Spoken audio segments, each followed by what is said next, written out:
Good day, class. Welcome to the continuation of our previously discussed lesson in demonstration of the symbol UI or user interface in calculator. So now, this is a continuation of the calculator apps which has or capable for functional or the functionality in terms of clear button, the function of different buttons in terms of click button, and so on. So here's the continuation. So this is step-by-step procedures. So we're going to load the Android Studio again. So gagawin po natin, open po natin Android Studio ulit natin na ginawa natin nakaraan. So ito yun yung demo 2 calculator. Okay? So recap lang natin. So dito sa interface ko, kung makikita nyo, so nandito yung layout. So this is my layout. Okay? This is the last time that we've finished. So it's not yet complete kasi nga itutuloy natin. Okay? So ito yung activity main XML natin. Ito yung activity.java. Okay, so gagawin lang natin is continue lang natin based done sa linear layout. Okay, so here we go. So here's the linear layout. So as you can see, we have a text view, a linear layout, and a button. Okay, all I have to do is that I'm going to continue the linear layout. So, eto po yun, yung linear layout natin. We have row 1, we have row 2. Okay, so, ang di pa natin nagawa is yung row 3, row 4, and row 5. Simply because, kulang pa siya. Okay? So, dito sa linear layout, kailangan natin makopy yung first row natin. So, ito na yung first row, second row. So, copy natin yung second row. So, again, tataas natin siya. So, copy natin to. Right-click. Or Control-C, Control-B. So, tawagin natin siyang row 3. Okay. So, we have comment for row 3. Okay, so this for the row 3. Okay, so we have row 1, row 2, row 3. So with that, since the associated number, so pwede na natin siyang i-edit. Okay, so gusto mo siyang i-edit, madali lang naman. So papalitan natin siya ng mga name. Sa first linear layout example, ito yung sa atin nun na meron tayo na button na 7 na ID, which is the text is 7. So as you can see, that's 7. Okay, that's for our first linear layout. Okay, then we have the second linear layout. So ito yon, yung naka-comment. So tingnan natin, naka-plus. So nag-red siya kasi hindi pa natin na-edit. So click po natin yung plus. Okay? And then, palitan natin siya ng name. Okay? Kasi nag-duplicate. Sabi dito, error. Duplicate. So, gawin natin, kung meron na tayo dito na button 7, no? So, kung may button 7 tayo, ano ba yung meron susunod sa calculator? Okay? So, meron tayong button 7, button 8, no? So, button 8, tapos 8. Kaso nga lang, meron na daw na 8. So, gawin natin na button 9. Okay? So, button 9. So, naging button 9 siya. Okay? Then, this is another linear layout for the row 3. So, titinan natin, may button 8, 9. So, pwede kang mag-add pa ng another button.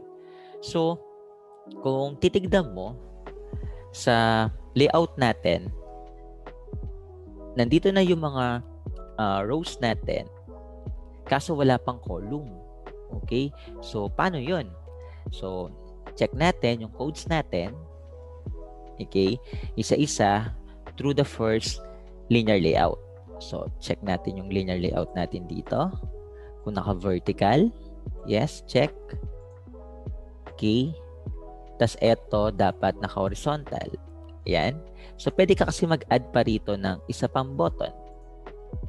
So, pwede ka mag-copy rito ng isa. Copy. Okay? Tapos, paste mo rito. So, syempre, pag ilalagay mo yan, take note, i-close mo to kasi nga, i-open mo kasi naka-close siya. Tingnan mo. Ayan. So, nag-red siya. So, gagawin ko, tatanggalin ko to. Ayan. Para magkasama siya sa button. So, ito yung button 1, button 2. Okay? Do you follow? So, button 7, button 8. Okay? So, pwede mo siyang pagsama-samahin sa mga button na to. Eh, di ba, ilan ba yung sa calculator na ano natin, na row? 1, 2, 3, 4, di ba? So, pwede kang magdagdag pa dyan ng another button. Pwede pang dagdagan dito. Example. So, meron ng ID, button 7, 8, 9. So, pwede kang maglagay ng 1. Button 1. Tapos 1. Example. So, may 1 siya dyan. Okay? So, example lang naman yan. Pwede naman siyang ayusin as you go through. Okay? Basta kailangan, as calculator talaga. So, it's a part of my demo pa lang naman siya. Okay? So, gusto mong dagdagan pa yan, add ka na lang ulit ng button. Okay? So, button ID. So, copy mo lang siya. So, tanggalin mo yan. Paste mo lang dito. So, yan. Pero kung gusto mo na mag-stop na, okay lang. So, example, 3. So, 3. So, mag-e-end ka kung gusto mo i-stop na. So, ayan yung pag-end sa kanya. Pag gusto mo na i-stop. Okay? So, kasi yun yung linear Isang ganun So, tinan mo yung iba, hindi. Pero may shortcut dyan, class, kung gusto mo na naka-fix siya. Okay? Kung gusto mo naka-fix yan, aayusin mo muna, okay, yung first linear layout mo. No? So, naka-minus yan, di ba? So, pa-plus ko. Ayan. Yan. Para hindi nakakalito, plus ko. Ayan. So, ayan yung mga button mo. Ayan. Ayan. So, yan yung row 1, row 2, row 3, row 3, and row 4. So, depende sa kung ano ilalagay mo pa ng rows. Okay? So, ang concern dito, kung gusto pang dagdagan yan, so, mag-add ka na lang ng button. So, kung saan yan? Kung sa row 1 ba yan? Sa row 2. Example, dinilit ko to. Na-delete. Isang bagsakan. What will happen? Nawala na sila. Okay? So, nawala na. So, ngayon, kung gusto mo makita yung codes mo doon, gagawin mo lang yung plus na yan. Ayan. Binalikan mo lang. O, di ba? So, tatanggalin mo yan, di-delete mo, send na lang siya. Sa button na lang yan. Yung 7. Okay? So, na-gets? So, kinlear ko na siya.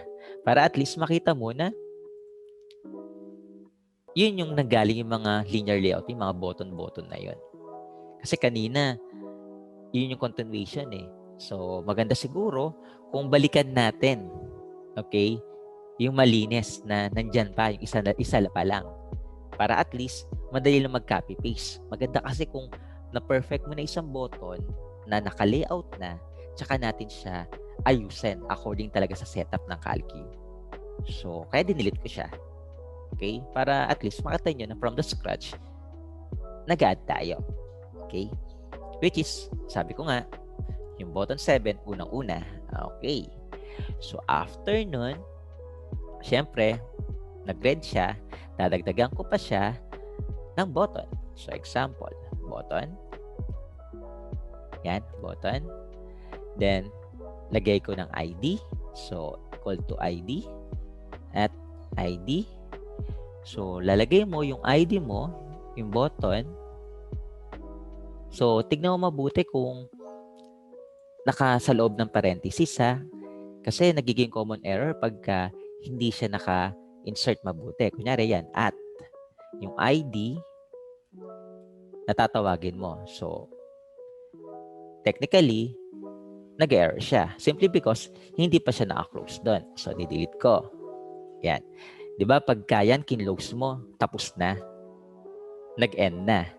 Eh, gusto ko, itutuloy ko yung button ko na yan para hindi ka mahirapan. Bago ka mag-copy ng linear layout, ang gagawin mo is ganito yung technique. Kakopy mo siya, yung button na yan, then paste ko dyan, and then tanggalin mo tong closing tag para dito sa XML format, then pangalawa na siya. O, di ba? Maayos na siya, di ba? So, ngayon, lalagay ko siya rito. Ayan. So, 7, gagawin ko tong 8. Ayan. Tapos, gagawin ko tong button, yung word na lang na 8. Ayan. Para may laman naman. Ito, button 7. Ayan. Para may pangalan, button 8. Tapos, ito is button magiging 8. O, ayan. So, see? So, ngayon, kinlose ko na dito sa on digit na to. Pangalawa na siya. Yung 7, 8. Sige. Para at least talagang calculus siya na itsura. Gawin natin na 4, no? Para at least pag kinapin natin, mabilis na lang. So, lagay pa natin yung isa pa. I-model muna natin yung isa. Okay? Then, button 8. Tapos, gawin natin button 9. Yan. Tapos, ito is gawin natin na 9. So, again, hindi muna i-close kasi may kasunod pa. Ayan. So, 7, 8, 9. 7, 8, 9. Tapos, yung slash or backslash yung divide, no? So, another button. So, ayan. Copy ulit natin. So, paste natin dito. So, yan. Para malinis siya. Tapos, gawin natin siya na button. Gawin natin na divide. Yan. Tapos, ito is yung divide na ganyan. Yan. O, diba? Medyo luminis na. 7, 8, 9. O, ngayon, paano na yung rows? Diba? O, syempre, pagdating sa rows, yun na yung lalagay natin sa layout. Okay? So, ito, kung tapos na to, close mo na siya. Yan. So, ang gagawin ko dyan, so, yung button na to, kung papansin ninyo, no? Ayan. So, meron ako dito na button na 4. So, sabi dito, click press, provide warning, button style. Okay, so pagka ganyan, tine-check lang yung warning lang yon. Okay lang yung warning, wag lang error, ha? Pag error, narin yan, error. 11 found error. So, may kita naman natin yan. Yan, so on digit.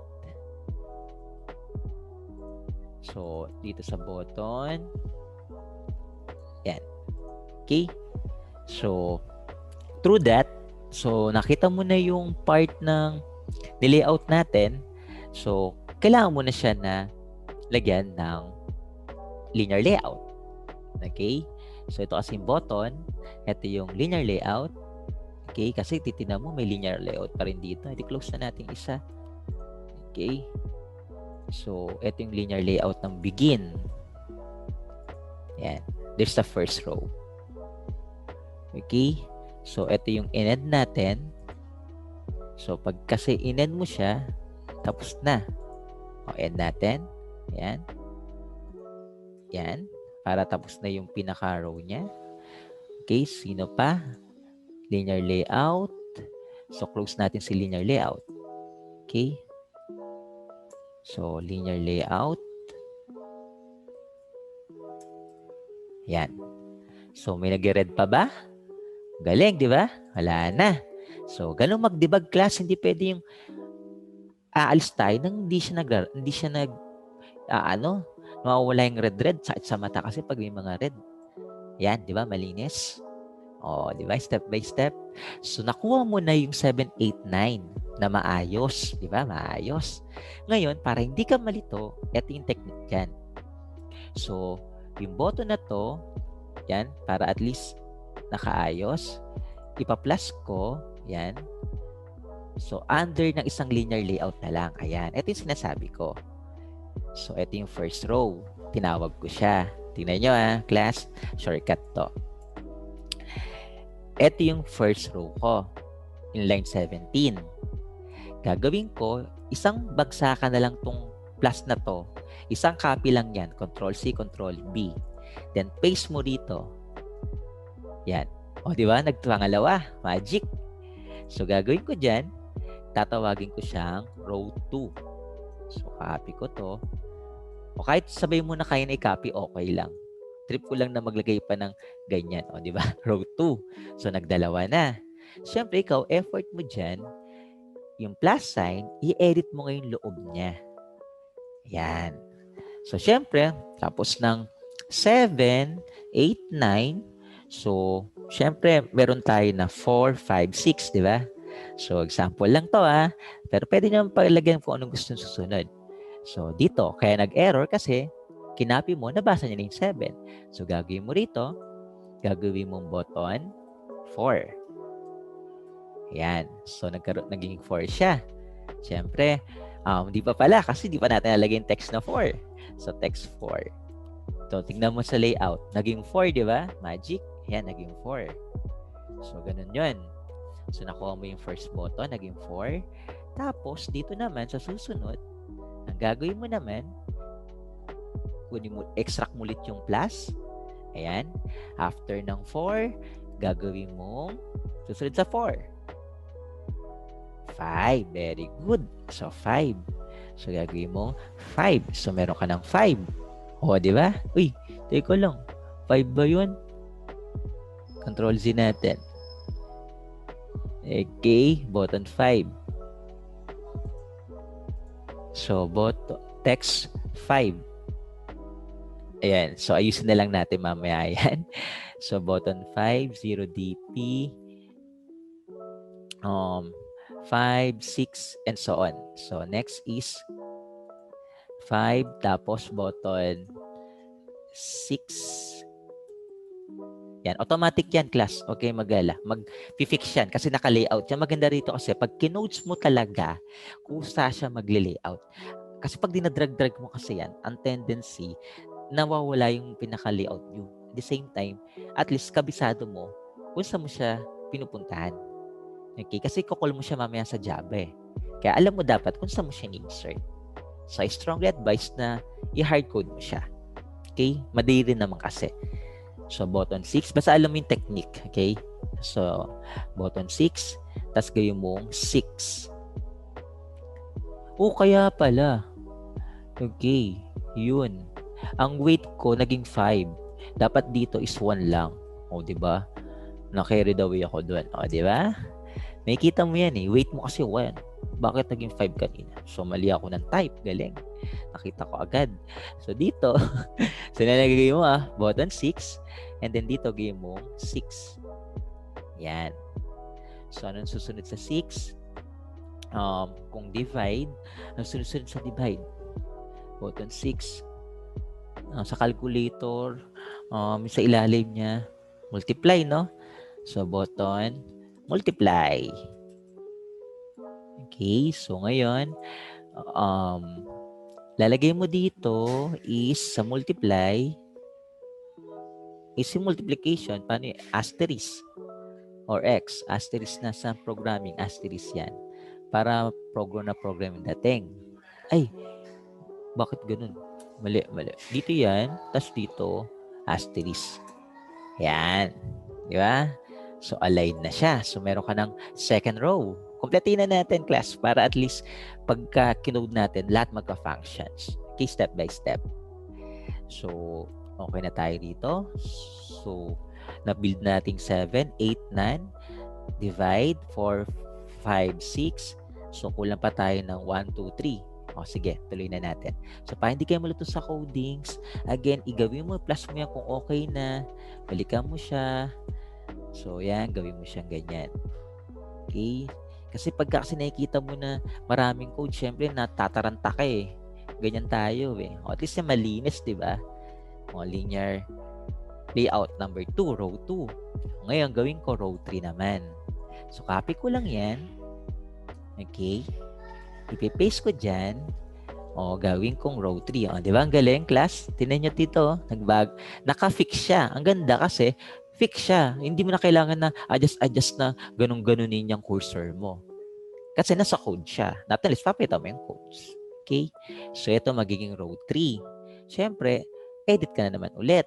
O, same logic ha. So, simulan natin.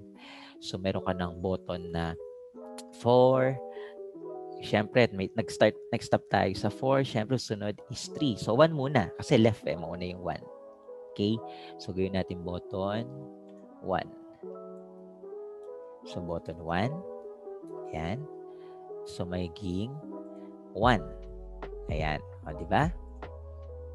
O, tama. 1. Pag ganun. Kasi, 1, ganun siya. 1, 2, 3, 4. Pangit 1 kung pabaliktad. Diba? Ayusin natin. So, meron tayong 1. Tapos, yung sumunod na ulit. So, 1. Ano sa 1? Siyempre, 2. Ano? 2. Tapos, gawin mo siyang 2. Yan. So, same with true with the others. So, ito naman gawin natin button 3. Tapos, gawin natin 3. Okay? Tapos, dito naman, 1, 2, 3, meron na tayong divide, asterisk, pwedeng add, o minus, para at least, ano yung minus? Subtract. Button, subtract. Yan. Subtraction. So, ngayon, dito, yung minus na sign. Ayan.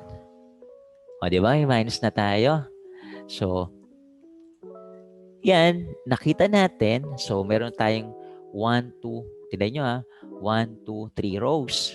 May 3 rows na. O, isa na lang para at least makumpleto na yung 4 rows. Okay, so, ganun pa rin yung logic class. So, gawin mo, ganyan mo lang siya. Huwag ka matitense kung maraming code masyado. No? Kasi, importante is, naayos mo siya.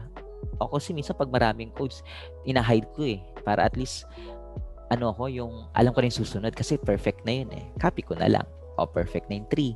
So, copy ko, gawin ko siyang 4. Row 4 na siya. O, di ba? Row 4 na. Okay? So, ngayon, sa plus na to, ano sunod natin? Sa calcu, meron siyang point, no? Decimal. So, gawin natin dito na button sa decimal. Okay, button decimal. Okay, so gawin natin na, syempre, period, decimal. Para may decimal places. Para makatotohanan na calcu mo, no?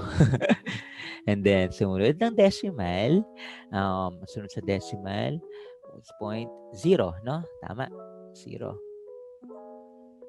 So, palitan natin to na button 0. And then dito is 0. So, after ng 0, susunod doon, 0 point, tapos clear, no? So, kailangan natin mag-clear. So, button clear. So, lagay natin dito is nasan ka? Nasan ka? Ito, clear. CLR. No? Clear. And then, finally, yung sa calcu, ano pa? MDAS eh. MDE, AS, check. A naman. Okay. So, kailangan natin ng addition. Button, addition. O, add na lang. Ayan. So, button addition, So, plus na siya. Yan. O, di ba? So, nakompleto nating layout. So, yung layout na to, fix siya. Maganda siyang tignan, no? So, nasa inyo nun, kung gusto niyo baguhin, sa codes na. Okay? So, yan, linear layout. So, yan yung part na basically, yung nilagay natin. Okay? Pero, ang gusto ko ngayon, yan natin i-plus natin para malinis. Okay? So, plus natin. So, meron akong row 1. Ito, row 1. Row 2, row 3, row 4. So, meron akong row 4. Ang tanong, Sir, paano naman yung equal? O, di ba? Wala siyang function kung walang equal. Okay? So, lagyan natin. So, gusto ko sa kanya, i-separate natin yung linear layout. Kasi wala nang paglalagyan ng button. So, doon na lang chance na sa ilalim. So, last na lang talaga para sa equal. Kasi siya yung magka-functions. Okay? So, gagawin natin. Copy ulit natin to. Okay? Para sa part ng equals. Pero this time, kasi class, hindi mo na kailangan yung ibang button. Isa na lang. Okay? So, gawin mo, yung part nito, ng linear 4 na to, okay, pwede mo na i-copy hanggang dito na lang, sa horizontal. Okay? Ganito na lang. Bakit? Kasi nga, hindi mo naman kailangan ibang button, isa lang naman kailangan mo. So, mag-add ka na ng button para dun. Okay? So, yun. So, kunin natin to. Copy natin. Yan. So, copy ko linear layout para doon. So, pipaste ko ngayon dyan sa ilalim ng linear layout ko. Para dun sa part na ma-determine ko kung nasan na yung inan ko na linear layout ni statement. Okay? Sige. So, dito ako. Baba ako. Yan. Pinaba ko siya. So, ito yung linear layout ko na horizontal. O, nakita nyo class, di ba? Nandito lang siya. Okay.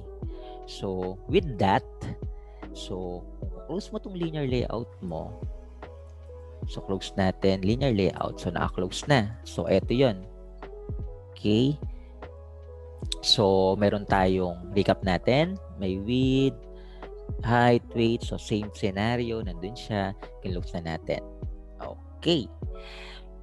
So, ngayon, kailangan natin ng isang button. Okay. Kailangan natin isang button. Siyempre, pag i-create ka ng button, dito tayo. Yan. Para hindi mo na i-close yung linear layout. Tama? So, lagyan natin ng button. So, button. Yan, button. Then, still from parent, match parent, tab lang yan Yan, match natin. Okay, then close the linear layout.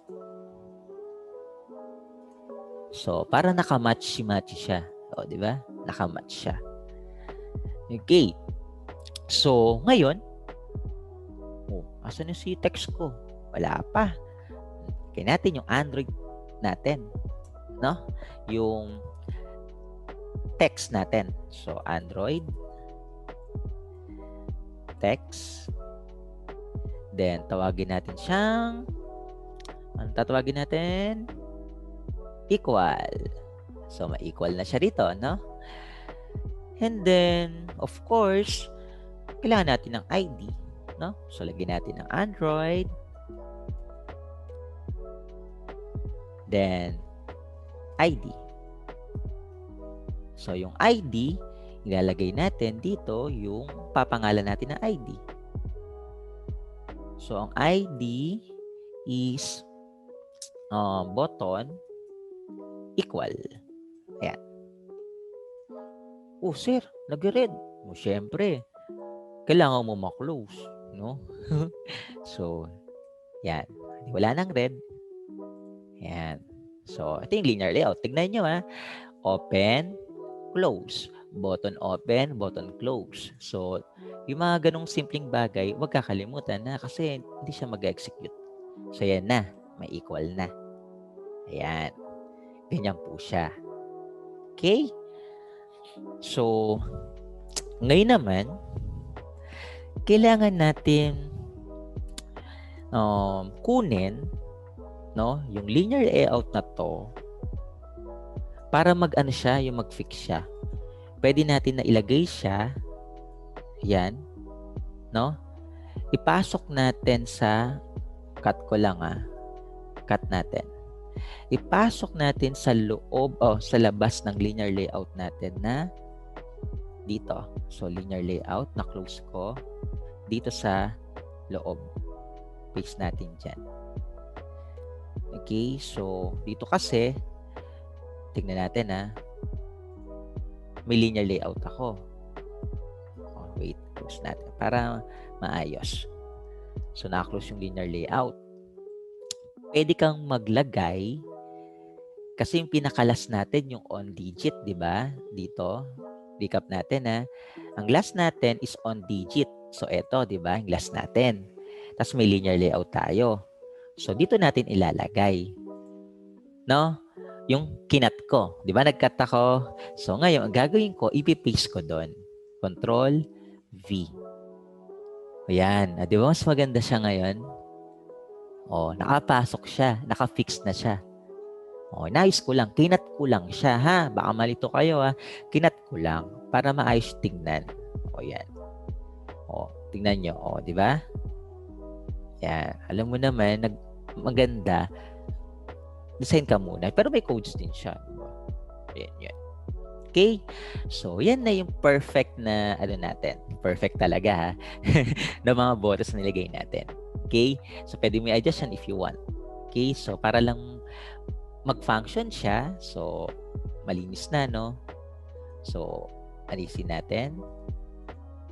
So, di ba? Parang walang nangyari, Tignan mo, ang linis. Pero pag pinlas mo yan. Okay? Di ba? Nakaka-stress pag nakita mo isa-isa lahat na gaganyan-ganyan. So, anyways, happy lang. So, nakaganyan lang siya. Okay? So, ngayon naman, after the XML, punta na tayo sa activity o yung tinatawag na main activity.java. Kasi wala pang function to, So, run muna pala natin, Check muna natin. Baka mamaya hindi siya nag-run yung design natin. So, check muna natin, run natin. Ang API natin is Pixel 2. So, play ko muna para makita natin. So, yan, nagpa-process. Nakikita nyo, executing task.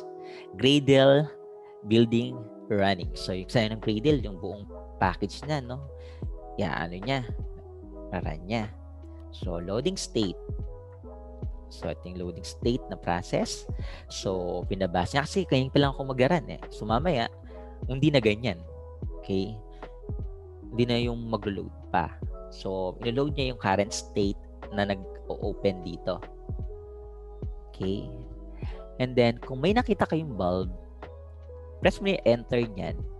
Then, click mo lang yan. Di wala na. Okay, so, tas ito pala yung background, Okay. So, ito yung demo to nun na previously created, So, syempre hindi yan. So, tingnan natin yung process. Okay. Tingnan natin. So, hindi to yon. Ito, demo calc yun. Di ba? Di ba ito yun, class? So, ito yun. So, ayan po yun. So, yung color niyan, tignan mo, class. Pag ginanyan ko, di ba? Nag-iiba. Pag ginawa ko iniba ko yung kulay niyan sa codes. Di ba may codes tayo doon? Yung color niya. Pwede yung palitan. Color primary, and so on. So, nandun na siya. May identifier ka na. Okay, nasa na yung ano natin? Ayan. So, ito yun, no? So, recap natin, yung button works na to, ito yung last time na kinodes natin dito sa main activity.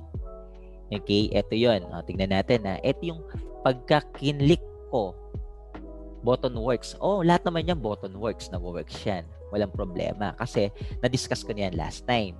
Ngayon, ang tanong, paano yung function niyan na pag kinlik ko yung 7, lalabas 7, 8, yung magkaroon ba laman to?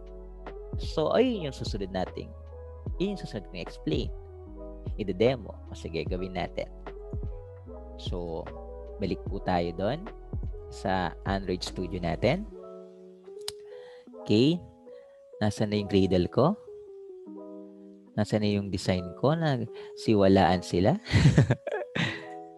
Okay, ito yung Activity XML. So, adjust ko lang. Ayan po. In-adjust ko lang po, no?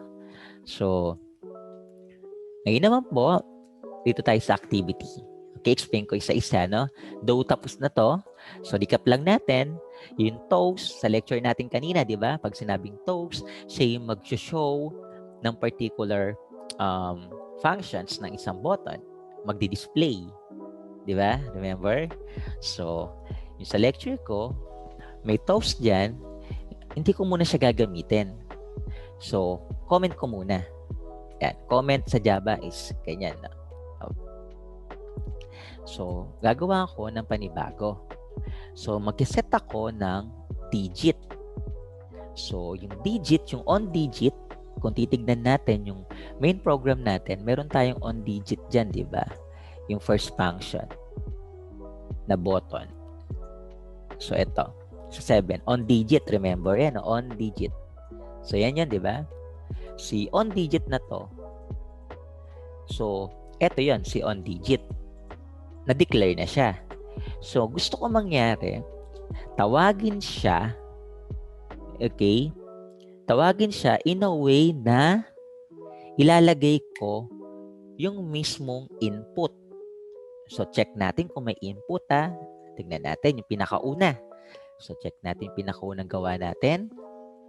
Dito sa text view. Tignan natin text view.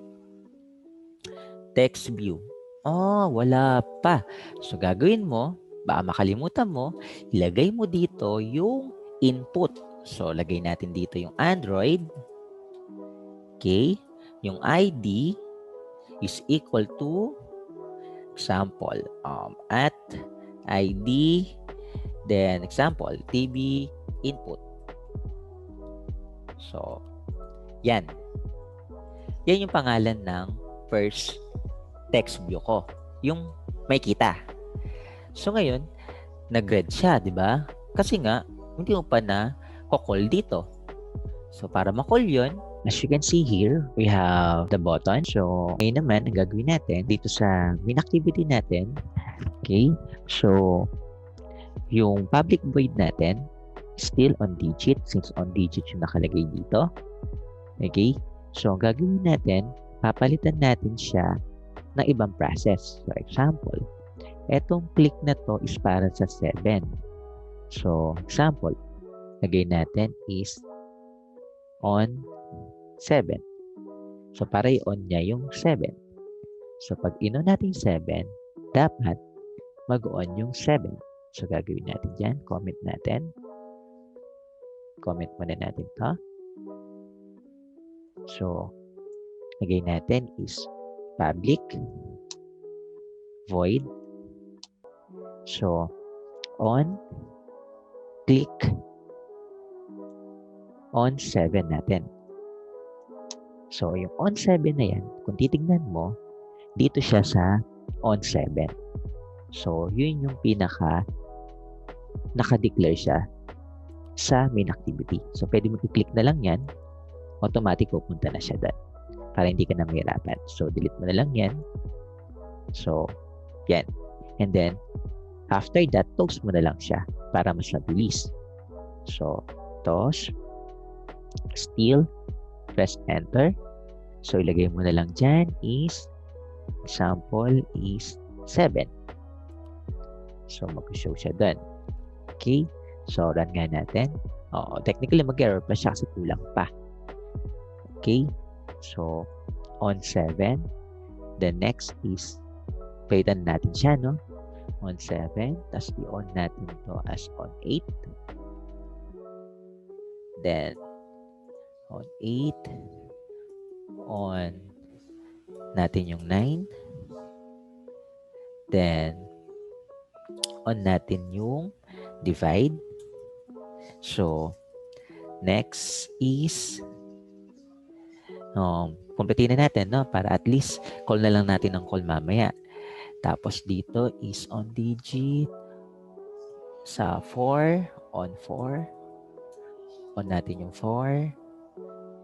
Tapos on natin yung 5. Okay? So, on natin yung 6. So, pare-pares na yan, no? So, i-on natin yung 6. Tapos, on natin yung multiply. Okay. Tapos, dito is, on natin yung 1. Okay. And then, on natin 2. Then, after that, on natin 3. On subtract. Okay. Then, what else? On yung decimal. Okay. Then, on yung 0. Okay. On natin yung clear. On natin yung clear. So, later on, balikan natin yung clear, ha? So, lagay ko lang muna yung on clear. Tapos, on add. Then, on natin itong equal. So, pwede natin siya na i-on. So, Android. On click. Okay, spelling. Check the spelling. Okay, again. So, naka-close yan. Lagay mo, Android. On click. So, lagay natin is on click. On equal. So, i-on natin siya mamaya. So, then close na natin siya. Okay, so kung lahat sila na bago mo na, so that's the time na mag-create tayo ng method. Okay, so as simple as this. So kung kanina on 7 okay na, sa on 8, mag-generate tayo ng class. So click natin on 8. So gawin natin dito, toss again. So toss mo lang siya. And then, lagay mo rito sa text is 8. Okay, then balik ulit tayo rito. So dito naman sa on natin yung 9. So click mo. So on 9. So click create on 9. So gagawin mo dito, toast mo ulit siya. So mabilis na lang to, no? Toast.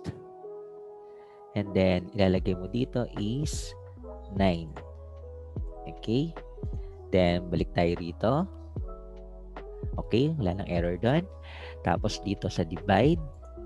So, on natin yung divide. So, highlight to. So, may mag-bulb na red dito. Okay? So, yan. Then, create on divide activity. So, click mo ulit. Toss ulit.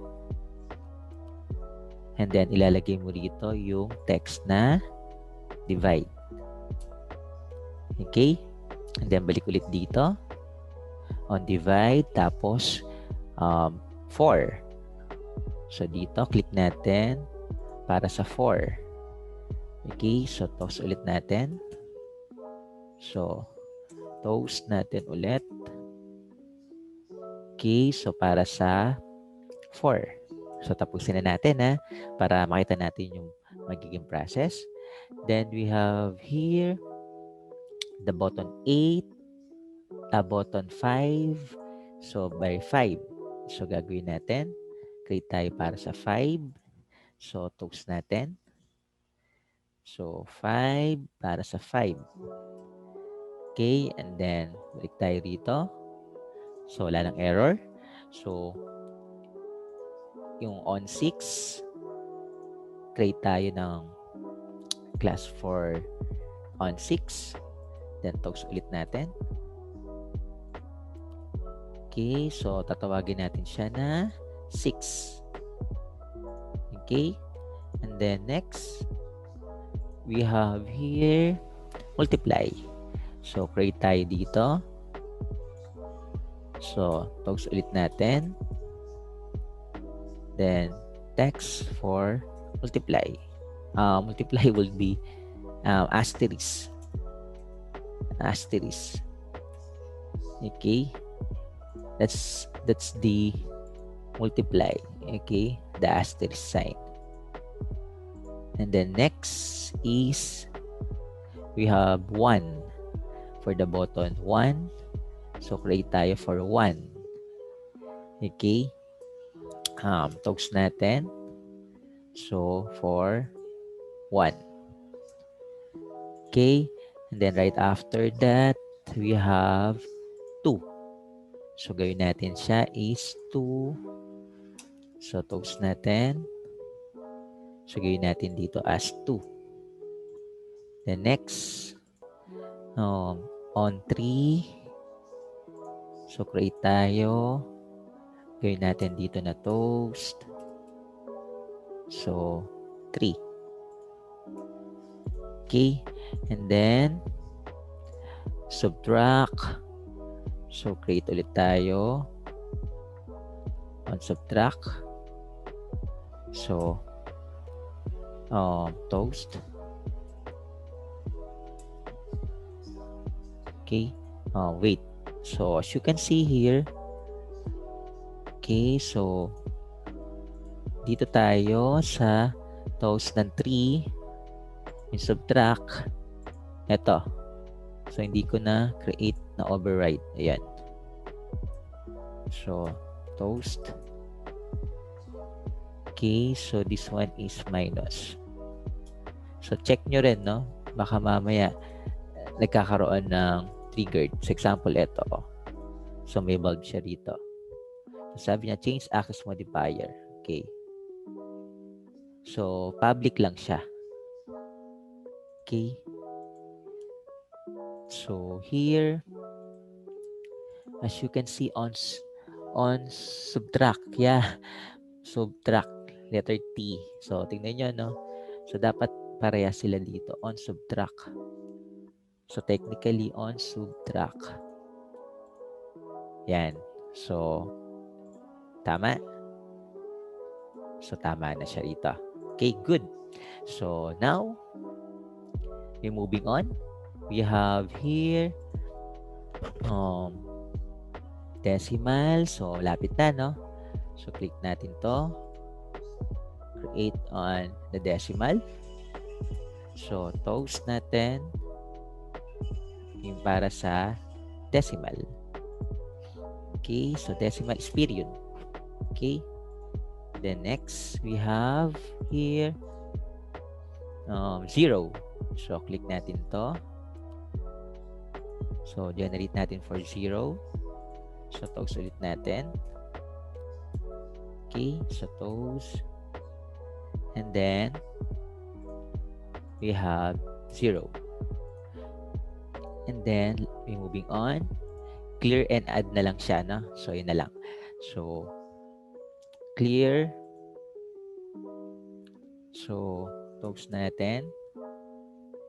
Tapos clear. So clear. Or CLR na lang. Or as clear. Okay, then the last part is the add. Okay, that's the final. So toast natin is now is for add. Okay. So, here is the activity, okay, in terms of the diagram. Okay, so let's see now. So, check natin. Okay, and statement. Para hindi kayo masyadong marami, ganyan natin siya. Yan. Para umikli siya. So, anyways, lahat naman yan, sakop dun. Okay, sa declarations natin. So, lahat siya nasa class yan. Okay, so now, we need to run. So, let we check. So, check natin.